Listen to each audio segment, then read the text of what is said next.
Alam niyo ba na si Tom and Jerry ay mag-best friend talaga? At nagpapanggap lang si Tom na kakainin at papatayin niya si Jerry. Yes, at ito ay ang theory ng Tom and Jerry.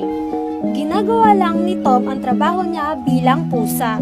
Since pusa nga siya, kailangan niyang manghuli at kumain ng mga daga. Dahil kung hindi, papalitan siya ng amo niya or yung nag-aalaga sa kanya. Kaya nagpapanggap lang siya na hinahabol or hinuhuli niya si Jerry para hindi siya mapalitan and mapalayas doon sa bahay. Dahil alam niya kapag napalaya siya at napalitan siya ng ibang pusa ay totoong mahuhuli at kakainin at papatayin si Jerry ng ibang pusa. Kaya naman yung napapanood natin na hinahabol lagi ni Tom si Jerry ay pagpapanggap lang daw ito para maprotektahan niya ang kanyang best friend na si Jerry.